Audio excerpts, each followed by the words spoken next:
Well, with marijuana, I mean, it was like it's something that everyone did. You know, it was okay to smoke marijuana. You know, it wasn't considered anything like a heavy drug.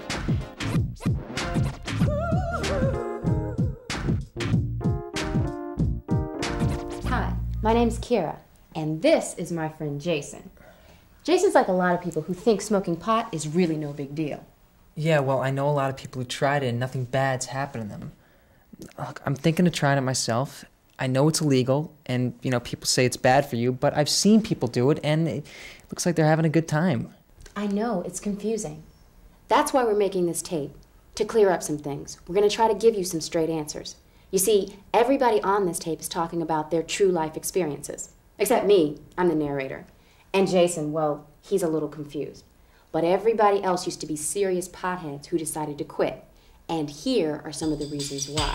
I was on my break from work, and I decided to get high because that's what I always did on my break. I decided to go for a little ride with my boyfriend. We went for a ride. I had smoked a joint. So I was sitting in the car, and all of a sudden my heart started pounding so hard it was like pounding out of my chest. I have to calm down. I have to go back to work. I have to go back to work. I have to deal with this. And I was just about to go into my work, but I wanted to get something to drink first. And I went into the store, and my boyfriend said, "Get me a Pepsi." I couldn't find the Pepsi. I walked around and around and around the store like 5 times. I felt like a complete jerk. Anyway, needless to say, I went over, I got the Pepsi. I went to go pay for it. It's like I had just totally forgotten how to count. I was counting 25. I just could not count out the change. I couldn't count out $1 to pay for the Pepsi. So she helped me out. And then I just put my head down. I walked out of the store, and it was pretty scary. I went to college on a basketball scholarship. I went to St. Louis University, small school. But I'm smoking marijuana like crazy because it's like it was a party every freaking night. It's just that one day I was messing with this girl. I made her mad, and she went and told the authorities where my stash was at, which was actually along the muffler system of the car.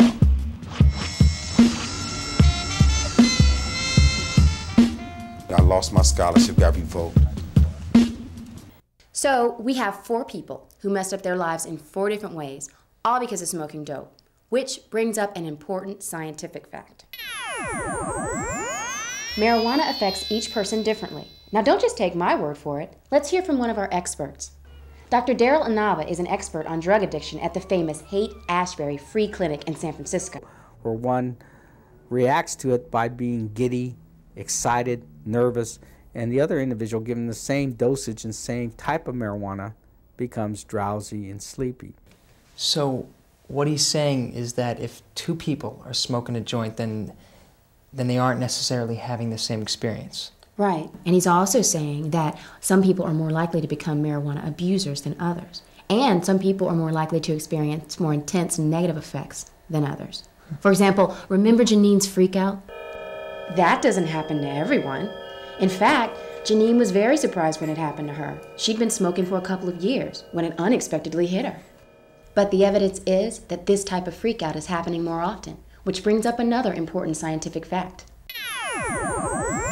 The marijuana that we find on the street today is 4 to 10 times stronger than it was in the 60s and the 70s. But I think our greatest concern is we are seeing an increase in people who are coming in who profess to be addicted to the drug or feel they are strongly addicted, who have a strong desire to stop but have the incapacity to stop on their own. Wait a minute, did he say addicting? Because I thought marijuana wasn't supposed to be addicting. Let him finish.